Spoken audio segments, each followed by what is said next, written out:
Hello, everybody. Welcome back to Football United TV. I've got a big lineup right now here. We got Jem, we got Egal, we got Ladimus, and we got Monstar. 3 Chelsea supporters, 1 Arsenal, 1 Man United. Look, I know, Egal, you saying it's going to be a bit difficult having 3 Chelsea fans coming on. But let's start with you, Egal, being Arsenal. What are you making of the Premier League season starting this weekend? What's going on? I think it's fair to have a bunch of Chelsea fans on, because when you think about it, they did the most exciting thing in the window, smashing all these guys out the water, signing all the players. And you know what? In the season where COVID happened and players' values have dropped, Roman Abramovich has shown that he's gone back to 2004 and just started signing a bunch of players like this is back in 2004, and there's no market. And I respect what Chelsea's done, but for 1 second, let me say something to you guys, and you guys can laugh if you want. But after Chelsea, I think the most exciting team to see what improvements they can make next season is Arsenal. Because as an Arsenal fan, I look at my team and I can see that we have a new manager. We have a completely different back four from what we've had a couple of seasons ago. We've actually tried to build from the back forward. We haven't went and gone another striker or another center forward, another center forward or another midfielder. We went for a center back. We already have William Saliba coming in. We brought in Tierney last season. We brought in Leno a couple of years ago, and this whole back line looks completely different from that 4-1 slapping in the Europa League. So I'm just optimistic for Arsenal, based on the fact that we look like we actually are starting to build a defense. Let alone we always had goals. That was our biggest weakness. Yeah, I kind of think the same thing. It looks like you're trying to start a backbone at Arsenal. You know what I mean? The defence was lost for a very long time. You haven't replaced Vieira since he left. Jem, I see you smirking a little bit there. What have you got to say on that, really? What do I say to that? I mean, look, I think Arsenal have improved. If you talk about where they are now with Arteta, I think they're going to be a stronger team this season. I expect them to challenge for the top 6, not 4, 6. I expect them to potentially get to a semi-final of the Europa League. I think they've got a good squad. However, I don't think they've got the most exciting squad. I think you have to give that to us and potentially Man United if Sancho comes through the door as well. But in terms of positioning, I think Arsenal will finish probably 6th, I'm going to say, Gal, unfortunately, mate. Yeah, I kind of agree with you, though. But I always said Chelsea's the most exciting team. But I said, based on what improvements we could make next year, after Chelsea, I think I'm more excited to see Arsenal than I would, obviously, as an Arsenal fan. I think Arsenal are more exciting to see. As of right now, Manchester United don't have... When you say exciting, what do you mean by that? Because I look at Arsenal, I don't think you'll be exciting. I think you'll be interesting, but not exciting. Okay, maybe the choice of wording is wrong. Maybe you're right with the choice of wording, but you're still adding on to my point. After Chelsea, people want to see Arsenal how they do. Not really. Team. You don't really know the. I mean, me personally, I want to see. I mean, after Chelsea, I'll be looking at United. I'll be looking at Liverpool to see what they do. I'll be looking at Leeds because Bielsa is a highly rated manager. I'll be looking at Ancelotti at Everton because he brought in James Rodriguez, Alan, and Decore, 3 players that start in your midfield. I'll be looking at Jose at Spurs because people say he's finished, but I still think he'll do something. I'll be looking at Leicester because after Chilwell has gone, it'll be interesting to see how they replace him. Because you remember, Maguire left, they replaced him with Soyuncu. Now Chilwell's gone, they'll be looking to see who they replace him with, considering the fact that there are highly rated left-backs out there currently in the market. I'll be looking at Wolves because, again, Nuno Espirito Santo, could he possibly break into the top 4 this season? Maybe. We don't know because Wolves are a really good team. Fulham, they signed Areola on loan, Ola Aina on loan as well. Fulham could do quite well in the league this season. Southampton, they have a really good manager. If everything is what? Are you going to name? No, but I'm saying there are more exciting teams that I'll be looking at than Arsenal. Danny Ings is a quality goal scorer. He scored the same amount. Wait, no. Prime, stop 1 second. You're starting already. How the hell are Southampton more exciting than Arsenal? Because of the way they play. They have Danny Ings, who is a quality goal scorer. Are you serious? What do you mean? How many goals did Aubameyang score in the Prem last season? Aubameyang outscored 21, Danny. I think. You can't say anything by about how Aubameyang. much? By how much? One goal. No, yeah, I'm saying Danny Ings is exciting. I'm not saying he's world class like Aubameyang, but I don't think he is. But whatever. But Danny Ings is an exciting striker. He's bantering. He is Yes or no? Must be. Yes or no? He is an exciting striker. I do agree, but I don't know whether the whole team of Southampton can equivalent to Arsenal. But that's just a difference of opinion. Well, again, I'm saying me personally, of teams that I'll be looking at. What about you, Monstar? The moment you said Fulham. I am curious to see how Arsenal kick on, obviously because they're one of our rivals. So obviously I'll be keeping an eye on them. I think they've done well because obviously everyone knows that I'm one of the main people, the first people that raved on about Gabriel and how good I think he is. So I'm not going to sit here and lie like I don't think he's a player that I said he was before. I think he's an excellent player. I kind of wished we bought him at the time, but we didn't. The thing I think Arsenal are lacking though is I don't see much creativity in their midfield, which I think is going to be a problem, through the stretch of the season. I don't see any creative players. They're talking about Owa, but I'm seeing rumors about Owa could be going Real Madrid. So we'll have to see. We'll have to see how they get on. I'll be watching them. I would like to see how they kick on. I'll obviously like to see how Man City, Liverpool. I want to see Leeds because I got a bet with someone about on Leeds. So I want to see how Leeds kick on, innit? But what do you make of their new signing? Leeds, the striker from Spain. Rodrigo. Us Prime. My guy. Good player. He's a good player. That's a really good sign, isn't it? But let's see how that translates to the Premier League. But yeah, he is a good player. And, Bielsa is a great coach. So we'll see how he gets on. He's done what he's needed to do in the Championship. He's now out of there. It's now time for them to hang with the big boys and see how they get on in it. Exactly. So, I've predicted Leeds to finish 8th. Well, we'll see. We'll see. It is a crazy world when you think about one of Spain's biggest properties, goal scoring wise. From where did he come from? Valencia. Yeah. Wow. Yeah.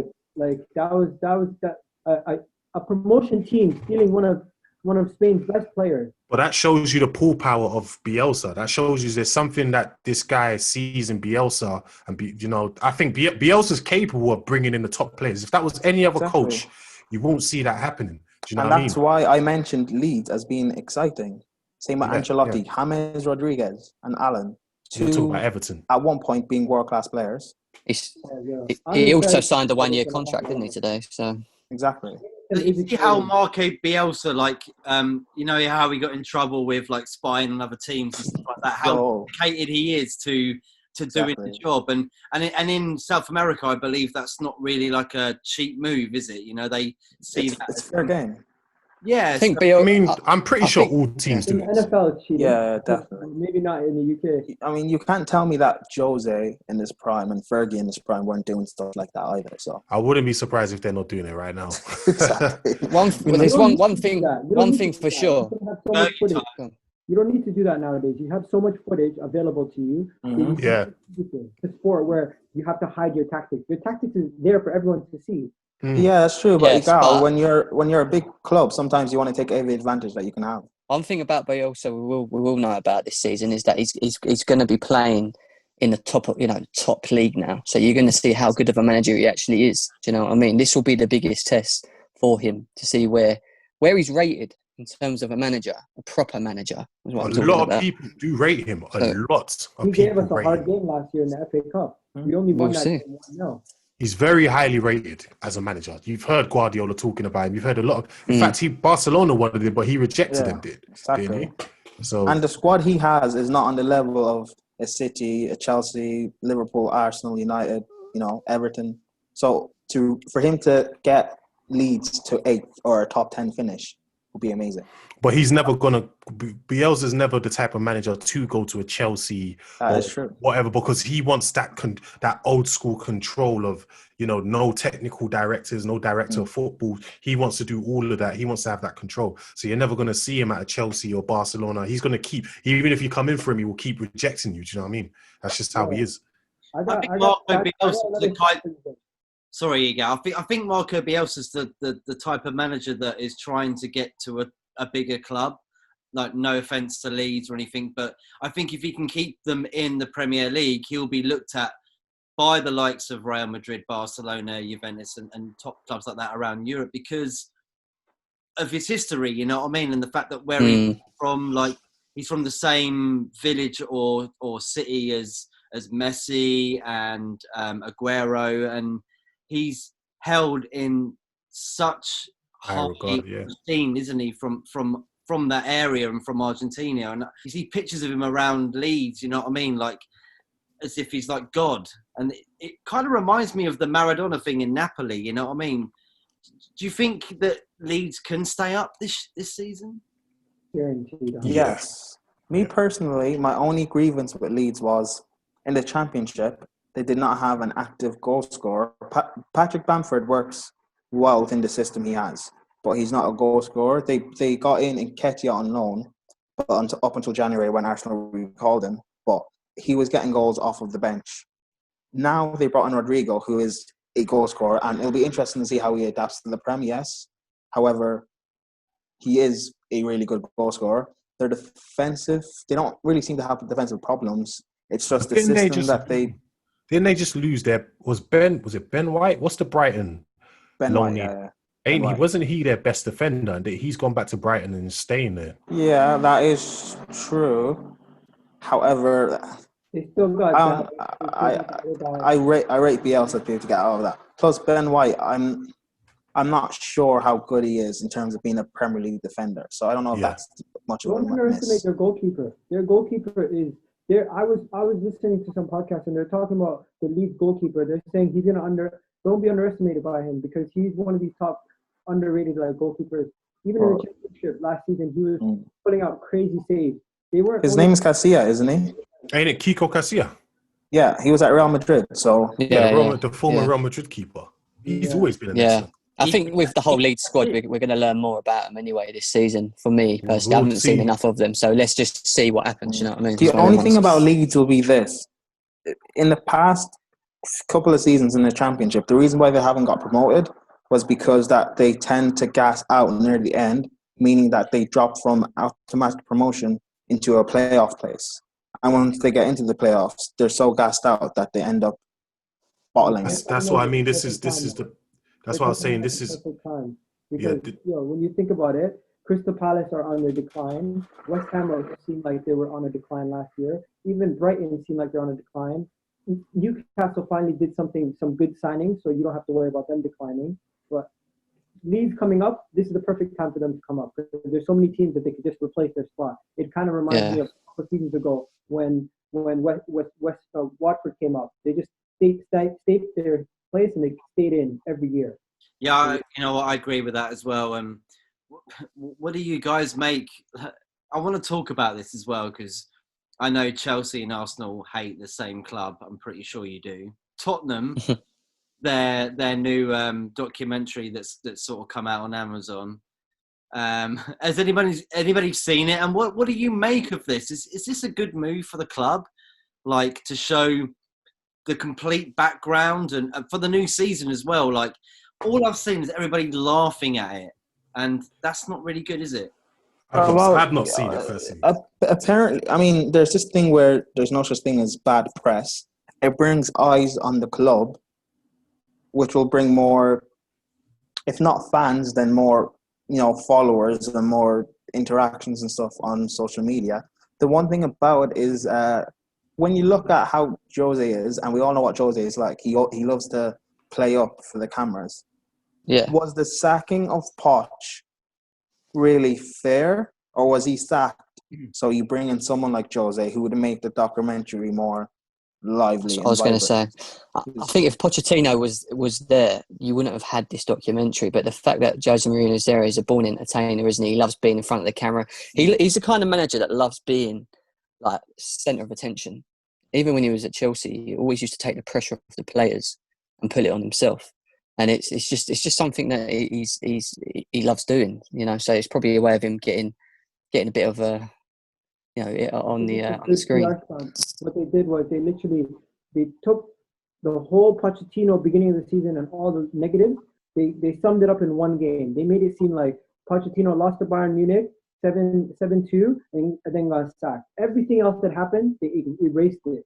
You didn't see the Brighton loss. You didn't see the Sheffield United loss. You didn't see all those big losses, everything that piled up before it. You didn't see that. This is what they did. Champions League final, the highs, the next 7-2, and then he's gone. And you don't even That's see because this documentary is about Jose. Essentially, it's about Jose. Why It's do you not. think? It's about Tottenham. No, but it is. Why do you think the first trailer that came out was Jose being introduced to the players? It's essentially about Jose. He's the star of the thing. Oh, they were loving it. Let's be honest. Yeah. Amazon seen Jose getting hired, and they're Exactly. like dollar signs. That's all they thought about. Let's be honest. He kind of had a documentary at Man United, like the way we had to lip read what he was saying to Paul Pogba about that Twitter video that he put up. Do you know what I mean? It was sort of like, oh, you can make a documentary out of this, and then suddenly a year and a half later, Exactly. he's doing it. But how is it to have Jose as your manager? Do you back him so much that you almost become delusional, or do you hate him for some of the stuff that he does? What is it? It's one or the other. It's like He's just like Marmite to me. That's what it reminds Exactly. me of. You either love him or you hate him. He's just that kind of manager. I Do you know love what I mean? Jose. Is it like, though, the Marmite mixed with peanut butter? You know, that new thing that's out? Yeah, Do you know what I mean? Is it probably. like, You'd say, yeah. like Now, do you know Marmite, what it is? like Marmite mixed with peanut butter?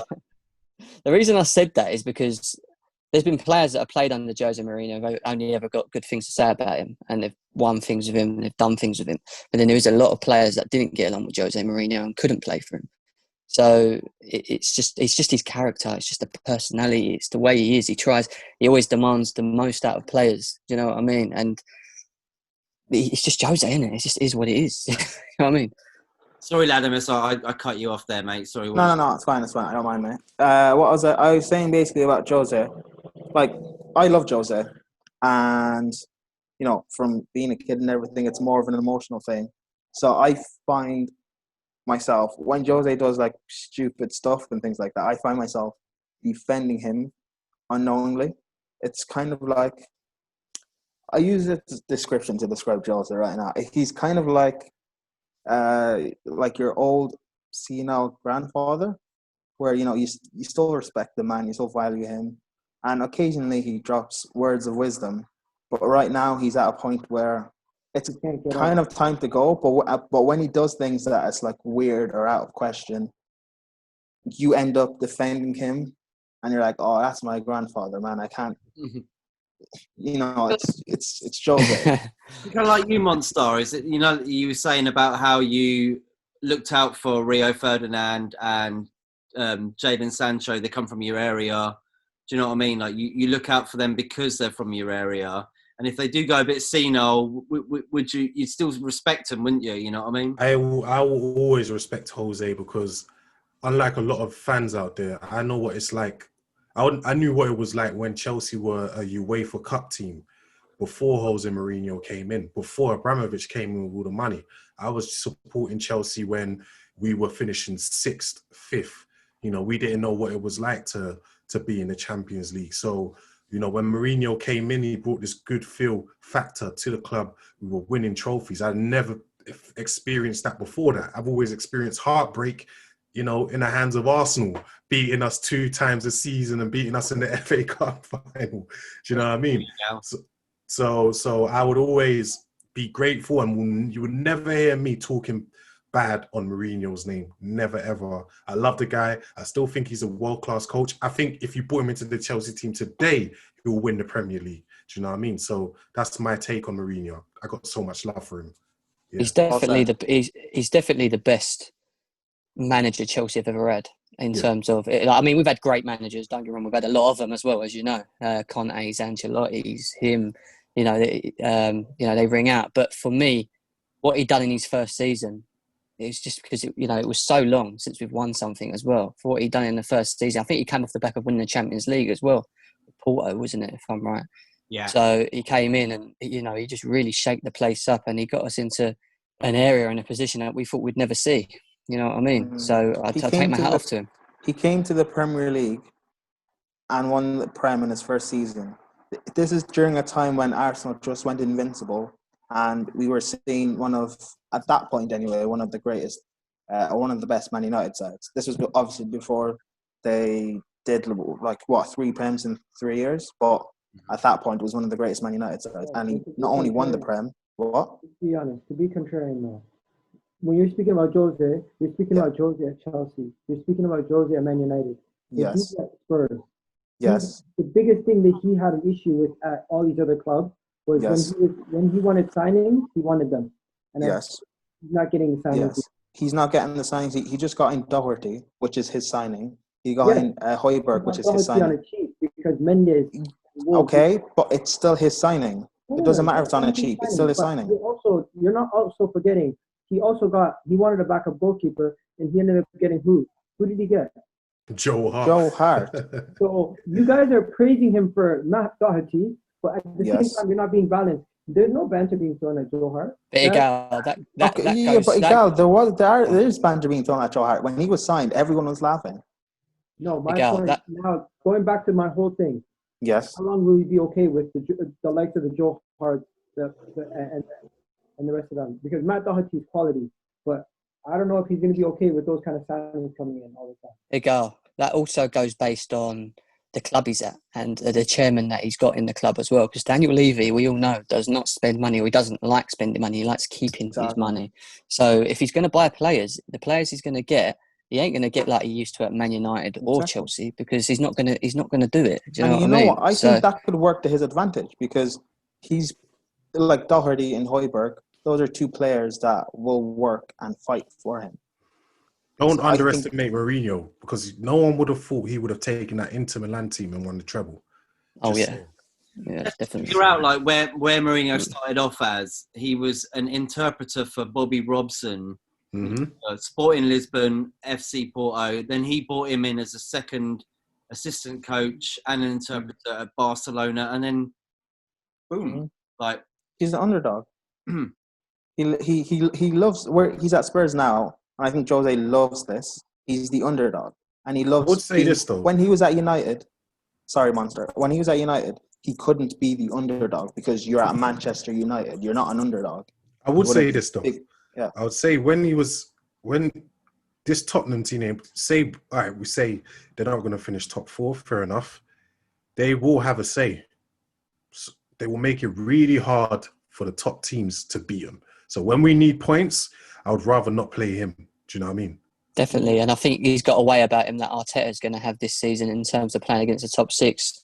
Arteta's found a way of defending against the top 6 and getting results. And I think Mourinho is the king of doing that, or used to be the king of doing that in the old days. So you're going to see a lot of football where it's defence and then counter. He can still get wins against. Yeah. Can I ask you guys then, what do you make of the kits that are coming out recently? The third kits, the first kits, the second kits, the fourth kits, the FIFA kits. Lieberman. I'm not going to lie. As someone who hates Arsenal, those 3 kits are fire, man. I can't lie. They're fire. Do you know who's got the worst? Do you know who's got the worst kit? Like third kit, Man United. Oh my god, it looks like a zebra. I just look over it and say, "Car, please stop." You know what? Maybe I don't know. I actually kind of like Man United's third kit. I don't think it's that bad. Yeah, but you would. It's you, isn't it? No. It's not that bad. No, because it's weird. Because Nigeria's kit for the World Cup, everyone loved it, but I didn't like it. I prefer the darker kit. I prefer the home kit, the Nigerian home. What about Man City? Man City's pajama kit. I haven't seen Man City's kit. They're not a big better than Man United's away kit, man. Oh my, this is the third one. It's awful. Yeah, but Matt, you've put all the money for Sancho, so you can't make a better kit. It makes sense. I'll just do you know what? I've actually ordered 3 kits. I've ordered an Ajax 1990 kit today. I ordered an AC Milan 1999 kit, and I bought the Man United green and gold today. 30 Nice. quid for each kit, but I think with Man United's kit, I think it would have been better with black shorts. It wouldn't have been as bad. It's those shorts are just horrible. Monstar, Those you shorts know what? I agree with you on that. Do you know what? I don't like the white and red for Man United. I like the black and red. Do you know what I mean? Because it reminds me of a bit like Liverpool, Arsenal. You know what I mean? Like they use white and red. Yeah. And it kind of like makes you feel like you're sort of just got the same kit as your rivals, and it just it makes me feel bad about Matt, it. you're a Man United fan? Did you say? Yeah, fully pledged, mate. Oh, okay. What's your view? If Sancho goes to United, do you expect them to have the same? Well, he is. We know that, but do you expect him to have? Do you expect Man United to have the same sort of pressure as Chelsea are having in terms of having to challenge for the league next season? Absolutely, it'd be worse. I think we've got a lot of pressure on us to get to top 4. Sancho will help, but I still think there's a lot more to do. I definitely do. So Sancho and a left back? Yeah, Sancho left back. No, we want. We're looking at matey boy Tellez, aren't we, from FC Porto? He looks Tellez and Reguilon, yeah. I think you need a DM as well, a central defensive midfielder. Definitely. You know what, Jem? That's a really good point. No one's really talking about DMs. Have you ever heard anybody talk about a Manchester United DM for this summer? I've not heard it, But it's going to be tough for them because you've just bought Van der Beek for 30-something million. You're about to say you buy Tellez or what's it called? That's another 20-something million. Yeah. Sancho's going to be 108. That's a lot of money. You're catching us up, mate. But Man United always do this. Was it 200 million from Chelsea recently? 225. Yeah. 225, yeah. With Van der Beek and Sancho, it'd be around 160 or something, right? Okay. Yeah. Don't forget, they are looking to get a left back as well. So that's plus another about 30 million. Listen, If you've got the money sitting there, though, you should just go for Partey. Why not? He's there. He's available. Anyone can have him. Arsenal are mucking around. I think Man United should go for him. Why is it that I think Egal might be able to tell us about this. Why is it that only Arsenal are linked with him and doesn't seem like any other club are going for him? Why is this? We've been told, put the money on the table. He has a release clause. If you're not going to pay the release clause, we're not gonna sell him. And Arsenal are basically hoping that they're going to loosen their stance and give him to us for cheaper, or the fact that they like Lacazette, that they would be interested in doing a swap deal with the purchase.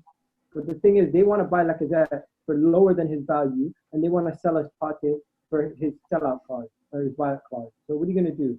Atletico Madrid have a stance, and this is what it is. If you're going to buy a player from them, you have to pay the release clause, and they're not going to sell him to you for any cheaper. And Arsenal are not going to negotiate with them if they're going to have a stance like that. We're just going to say, hey, we have this much. This is what we're willing to spend. If you don't want it, we're going to go look elsewhere. And we're trying to use that tactic of seeing if they can lower their price. Yeah, because they don't. You got to remember, Atletico don't want to sell Partey. It's the same thing. They had a similar stance with both Jimenez and Oblak with Chelsea. We don't really want to get rid of these guys. We actually want to keep them because we don't want to weaken our team. But if we will sell them, but if we do sell them, you've got to buy them for the release clauses. It's as simple as that. They don't really want to get rid of Partey. They want to keep him. Partey's a world-class DM. Why would they want to get rid of him? So it's up to Arsenal to pay. Huh? Contract issue. Arsenal, yeah, but wait. Arsenal messed up their whole contract situation when we offered him 220K a week salary. Egal, how much is Partey? About 48 million. 45. That for me is a robbery. He is easily a 70, 80 million pound player in my eyes. Why are you guys negotiating a 48 million pound buy? It just does not make any sense. Because Arsenal don't have the money. Give him the money. You made a really good point there. You made a really good point there, Jem. You said he was around 45 million. Look at Jack Grealish, 70 million to 80 million. Is the same sort of player? No. On that level. First of all, it's different positions. Grealish is Second not of on that all, level. Okay, you always have to put into account the English tax. Yeah, Grealish is nowhere near Partey's level. Like, not yet. Monster, they're two different positions. I know, but I'm saying like at the level where they are at the level where they're at, Grealish, even though they're different positions, Grealish is not. He's not up there. Thomas Partey is like top 3 best DMs in the world. You're talking about Kante, Partey, maybe Fabinho. Even you can add Frankie de Jong in there as well. But what's it called?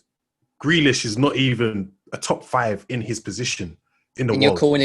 you're calling him top 3 DM, and he's 48 million. Work that one out. That's what I'm saying. That's Arsenal being cheap.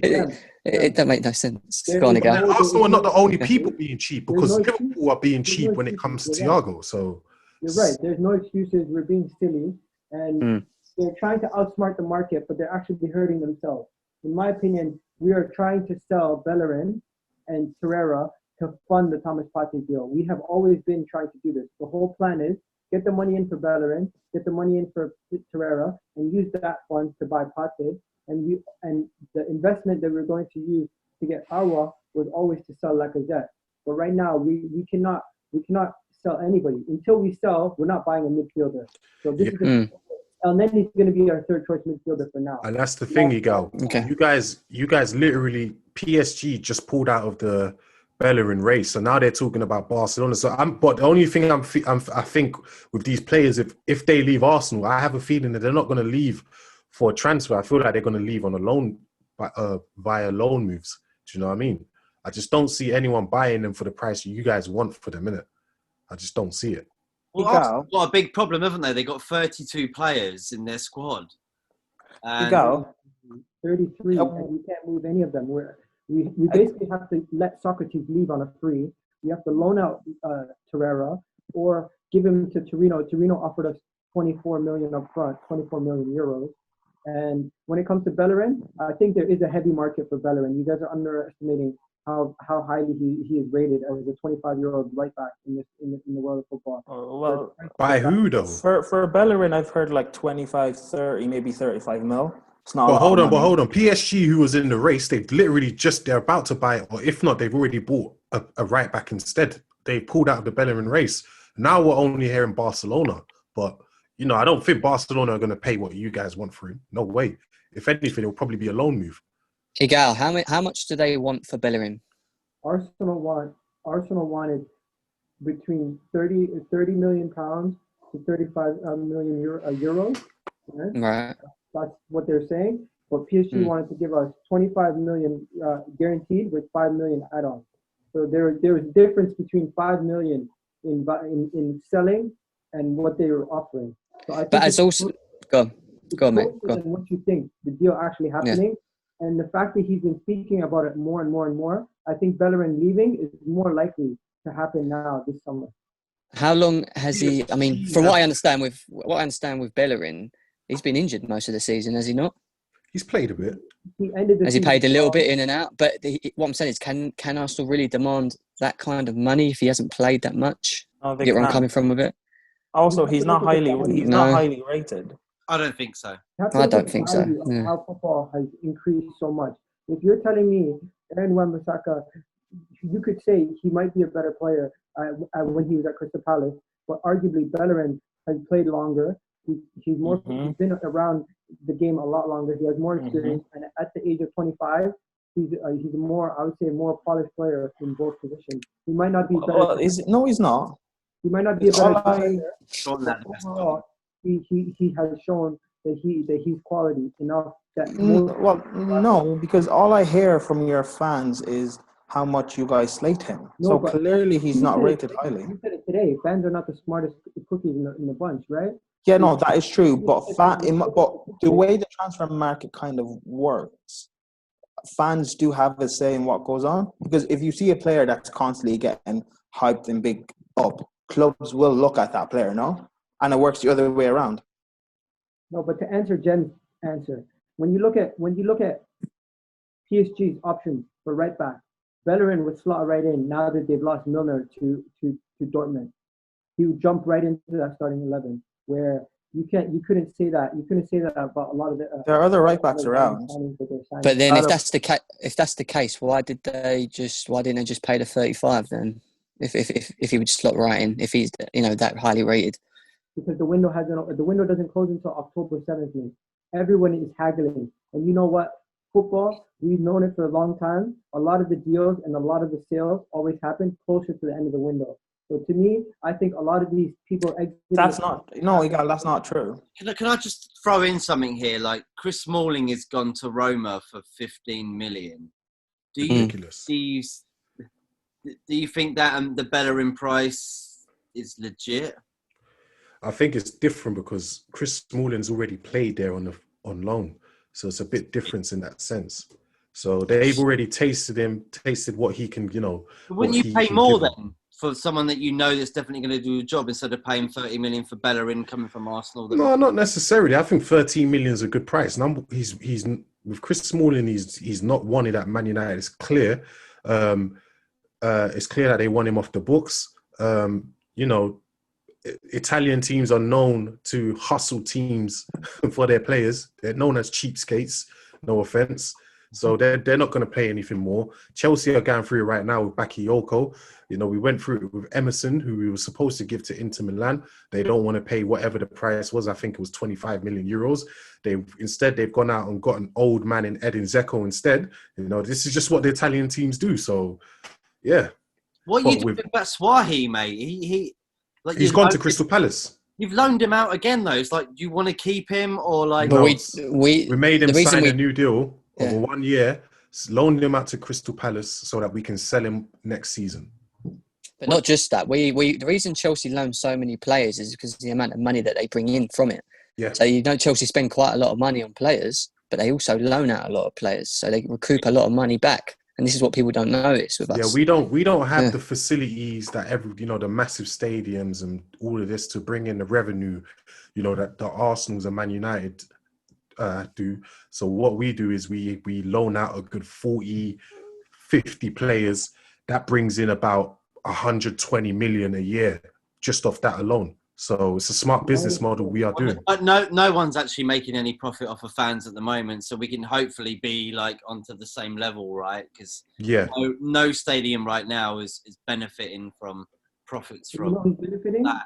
Chelsea's benefiting. The clubs that don't have the massive stadiums are actually benefiting because Chelsea Stadium is relatively regular in comparison to other teams in the league. That's not a knock. That's actually saying they're more. No, it's true. It's true. More prepared for COVID than the teams that depend on match-going revenue. Like Bournemouth, they were more prepared for COVID, even though they're a relegation team. They're more prepared for it because they depend on the TV revenue and not the match day revenue. I think the other thing as well with Chelsea is you've all got to remember is we've had a ban. We haven't spent anything, so we have had money just sitting there, and this is why we've kind of gone a bit. I think this is why Roman has just turned around and gone, do you know what? I'm going for it. You know what I mean? We've not spent any money for the 2 seasons. Let's just do it. Yeah, Jem, I agree. I really like Roman. I think he actually really loves the club, like compared to looking at the Glazers and Kroenke. You know what I'm saying? Chelsea is like a rich person's fantasy team to Roman. And to be honest, you can say that, but you can say that, but yeah. Let him finish. Let him finish. Nah, let him do. I'm not making fun of him. Honestly, the guy, you guys should all be wearing those Russian hats, celebrating whenever he's around. No diss thing. He's amazing. No, I agree. He's done so much for us since he's been there, and we wouldn't have won all the trophies that we had won if he didn't come in and spend the money he did. But did he not originally go to Arsenal first, Egal, and you turned him away? Was it Spurs? Okay, cool. I know it was one of you too. I just couldn't remember. Looked at Arsenal by banker that Arsenal would not be up for sale, even though they were up for sale 2 years later. But Egal, you're saying about like money in Bellerin and stuff. Would you not sell? I mean, like, how many players in your squad do you think are actual value for money? I don't think we have much value in the squad besides the players that we want to keep. Bellerin is what you say. You said 35. Fine. Torreira is apparently leaving. How much is he? 24 million. 24 million.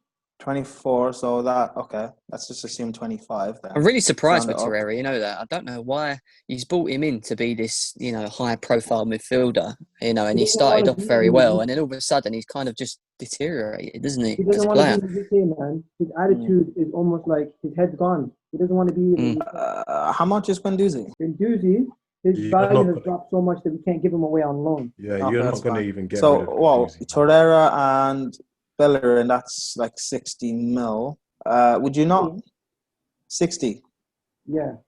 Would you not sell Aubameyang because he has value? No, you can't sell Aubameyang. He's the most useful asset when it comes to changing a You game. sell That's not Aubameyang. true, but he They're is trying. Wait, value for money. Not Ram Prime. They're trying to get back into the top 4. You sell Aubameyang, those dreams are over. Do you know what I mean? Yeah, I get it, but it's kind of like where Hazard, where everyone else will raise up their level, and as a team, you'll perform better. But Chelsea, don't- but hold on. Chelsea had Mhm. they had Christian Pulisic incoming, and they had other Yeah. good enough players. Arsenal don't have that. Who do they have Well, they do. I may mock Pepe, but he is a good player. to replace Willian is a good. Aubameyang? We're talking Talking about about Aubameyang. goals. Yeah. No. You're talking about one player. I'm talking about a team, a squad, and everyone stepping up.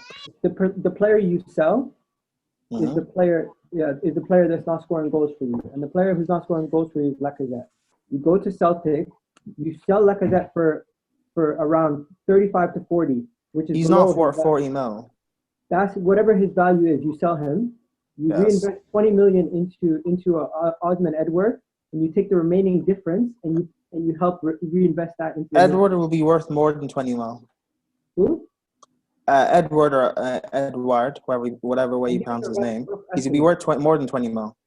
I'm giving you a rough estimate. I'm not. No, I know, but what I'm saying is, when big clubs come in for players and I'm not disrespecting Celtic, they are a big club, but I mean financially, when big clubs going to lesser clubs for players, they will raise the value because they know, Arsenal, you are a big club, pay this money. Okay. Egal, how do you feel about Emi Martinez? By the sounds of it, leaving Arsenal to go to Aston Villa. By the sounds of it, I'm pissed off about it.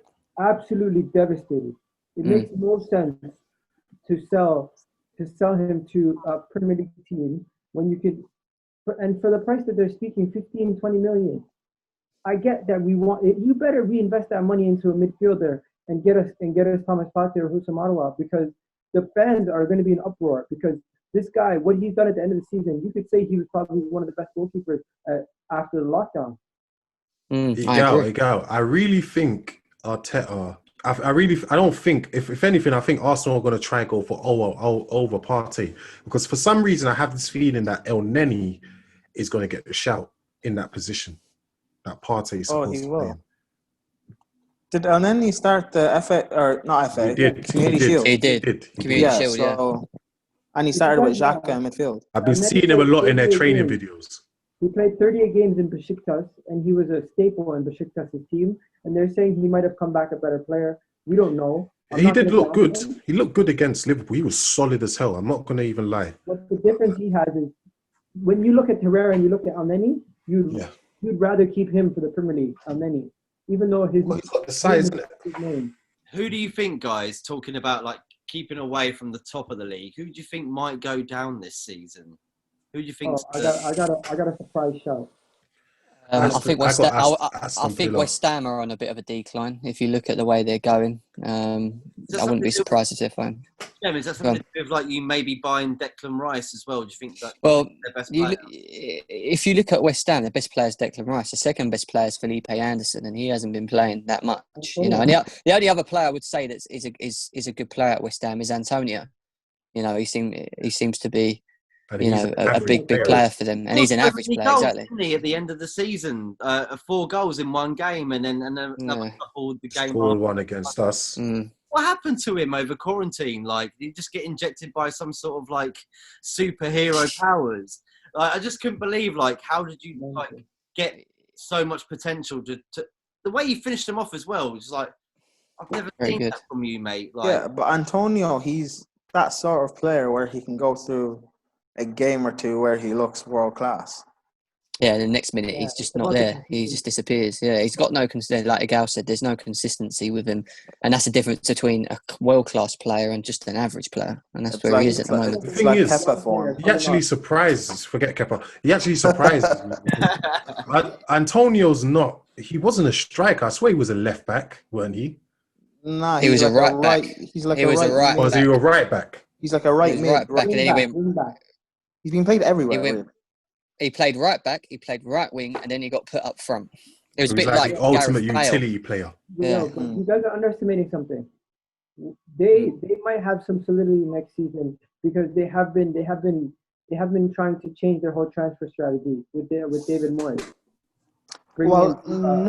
David Moyes wants to bring in players to first 11 mainly, but the board are not giving him the funds. Apparently, he wants to spend like between 40 to 45 mil, but they won't give him the money. So they're apparently it looks like they're going to use Declan Rice as that make weight, but the club don't want to sell Declan Rice. So like apparently they've offered like Felipe Anderson and stuff to clubs, but like no one's they going offered to us pay that amount of money. Anderson for €5 million loan, and we turned it down. And they also sold Saigana or something.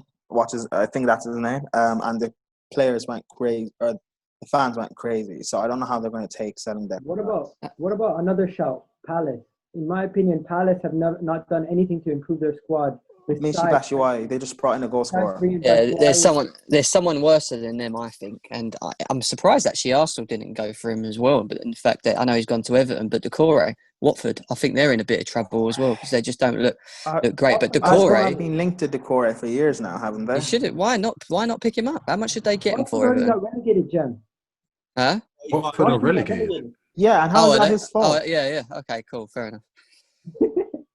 Fair enough. Wasn't it, for Decore? It's okay. And Sarr from Watford was on a free from Liverpool. I mean, why didn't anyone pick up him? A free? Yeah, but Decore for Arsenal though in the DM position, why not? Egal? Is that not a shout? I'll tell you something. Arsenal have this thing where there's certain scouts look at people and they say they might perform for these clubs, but they might not perform for us, so they just don't even touch them. Weren't Arsenal looking at Sarr that Chelsea bought, Malang Sarr? They were, weren't they? Yeah, and then we turned it down last minute, and we went for Gabriel because Edu is the Brazilian. He used to be the Brazilian board of the guy, the scout that gets all the Brazilian players, and he's seen Gabriel from playing for the under whatever it was, 23s or 18, a couple years ago when he had those 4 games in the cup tournament. So he's like, I like this guy. He wanted him, but what's his name? Don Raul was trying to cook the books and get Miguel Sarr. Wait, so quickly, I want to say Gabriel is not 6'4". He's actually 6'2". Yeah, and so was William Saliba tall too. Yeah, I saw him, and so I saw the video of him and William Saliba walking together, and it turns out they're the same height. So why was everyone saying he's 6'4"? I don't know. Everyone was saying he was 6'4". But it turns out he's only 6'2". Maybe he's got longer studs. I don't know. Like, listen, I'm not gonna lie to you guys. The moment those guys make an error, you fans are all gonna be on top of us. I won't. The reason why I won't is because, like, remember, I've hyped him up for a long, long time. So it will only make me look stupid, innit? The other thing is, for me, he's not like a Van Dijk coming into Liverpool. He's someone that is potentially meant to be a very good player. I don't know much about him. I only see him on Chelsea played. I don't rate him. There you go. I mean, I don't know enough, so I can't talk much about him. I see him against us last season in the Champions League, and I think Tammy Abraham banged 2 goals past him, but I'm not going to say too much about it. But, you know, until I see him next season, I'll give him the benefit of the doubt. Let's see how it goes and take it from there. what are we thinking about Koulibaly maybe going to Man City? Do you think he's worth the buy at 29, 30 years old? Do you think that, you know, Company leaving Man City, do you think they do need to replace that position to at least contend for the league next season? Koulibaly next to Laporte could be very scary. But is that a partnership that would work? Yes. I think so. Yeah. Yes. This is a big thing, isn't it? No one can tell the future, but can you look at it and kind of like predict that maybe that would be a good thing, like Virgil van Dijk and like maybe Gomez? Would you say Gomez has been a good partnership with Van Dijk? No, but the reason why that works is because Virgil van Dijk is the obvious alpha in that Liverpool defense. So he makes everyone look good. Him, he's just going to make everyone look good. Yeah, definitely. But Laporte and Koulibaly, they're both alphas, so that could be a problem maybe. The fact that Koulibaly is this big name defender that everybody rates so highly, coming into the Premier League from Italy, he could see a culture shock, and it could affect him in a negative way. But I generally think you guys could be in a surprise situation when you find out that Koulibaly is not this solid, never making a mistake defender that you guys think he might be, because he's not that player. He does make major errors in Italy. No, I've seen it. He's right. The thing is, though, it's not like he's coming there to.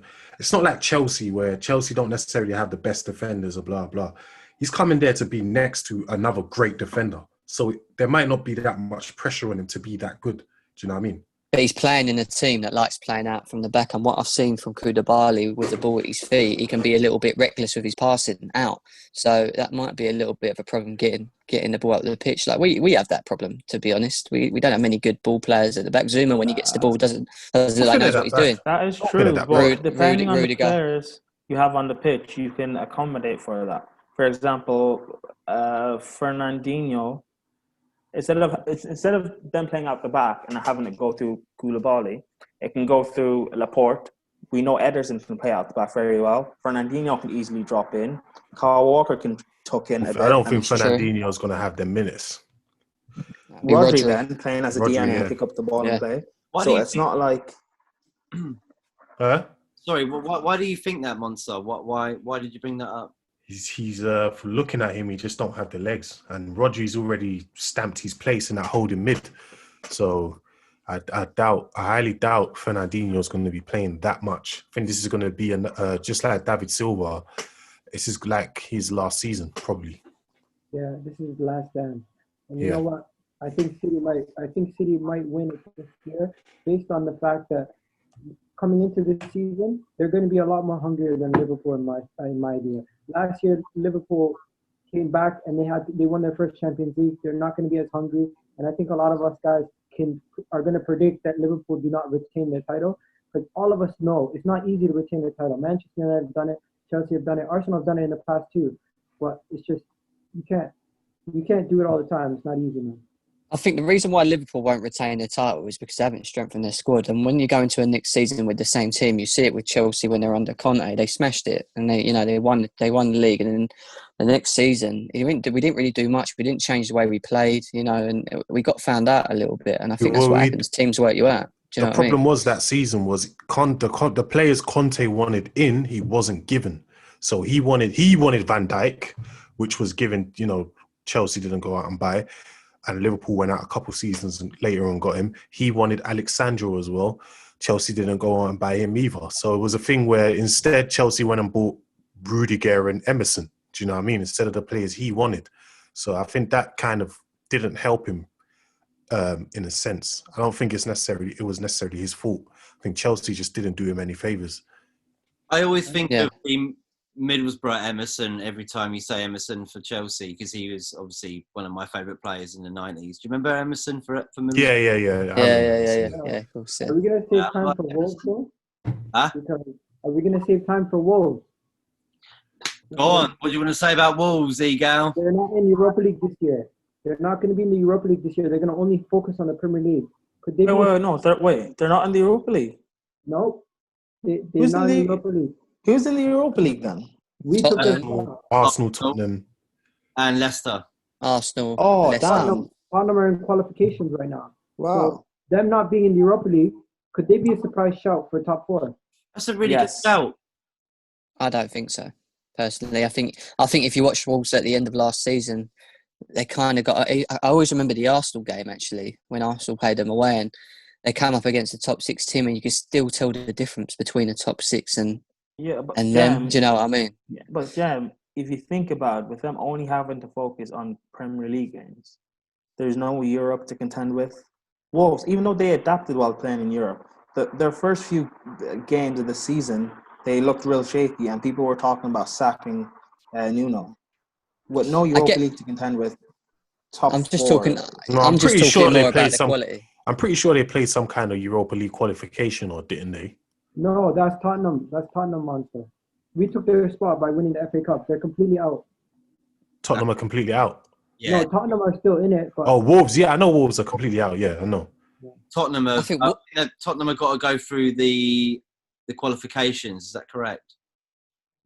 Yes. I think so. Yeah. Yes, they are. They do. I think they don't have too much time left. But when it comes to these guys, Wolves, they have a scary spine, I would say, with their team, with Willy Bolly, Neves, and what's his name, Jimenez.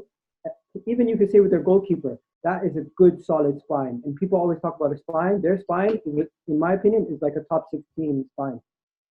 Well, we actually struggled. I think when we played Wolves last season, we beat them twice, quite comfortably, actually. We actually struggled more against Sheffield United. Now, if we're going to talk about the tops, the Europa League positions, I think you've got so many teams this season that can compete for that. You've got Everton, you've got Wolves, you've got Sheffield United, you've got Tottenham, you've got Arsenal, you've got, there's a number, maybe Leeds. Leeds could be thrown in that as well. I think there's a lot of teams that are really going to have it out, and I think it's going to be such an exciting season. It is indeed. Right. Guys, we're right at the end now. Do you want to shout out all your YouTube social medias so everybody can find out where you are, if you want them to find you, that is? You might think, nah, that's not for me. But yeah, Monstar, you first, mate. I know you did it last night. Yeah, same. Monstar CFC on everything. You'll find me, Monstar CFC. And how about you, Ladimus? Ladimus Prime X on Twitter. Ladimus Prime 8. That's the number 8 on that Twitch. Egal? I haven't launched my channel yet, but I'm gonna be launching that soon. But you can catch me on Twitter at the KDG, and just look out for my channel. It's gonna be coming soon. And Jem, mate, what are you saying? So Twitter CFC_Jem, and then Instagram is Jem_04. Brilliant. Guys, thank you so much for joining us today. We got about a minute left, so I thought I'd just wrap it up there. Just maybe quickly before we go, where do you think Chelsea, Arsenal are going to finish, from Monstar first? Chelsea first, Arsenal fifth. Ladimus? Chelsea third, Arsenal. I put them in sixth. Oh, well. Egal? Yeah, Monster, you gave my wife whiplash, but when you said Chelsea win first. But I think Chelsea finished third, Arsenal fifth. Jem? I want to look at a gal's face when I say this, actually. Chelsea second, Arsenal 20th. No, I'm joking. Arsenal are going to finish sixth, mate, if you want my honest opinion. I think Tottenham are going to finish above you this season. I just think Mourinho's got it. Actually, I just looked at my predictions again. I actually put Arsenal in seventh. Okay. Yo, Mac, hang it up. It's about to end. Thank you guys for joining us today. Thank you so much. Check us out, Football United TV, YouTube, Instagram, Twitter, you know the rest. And guys, hope to have you back on soon. Peace. Appreciate it. Thanks for having us. Yeah, thank you. Bye-bye.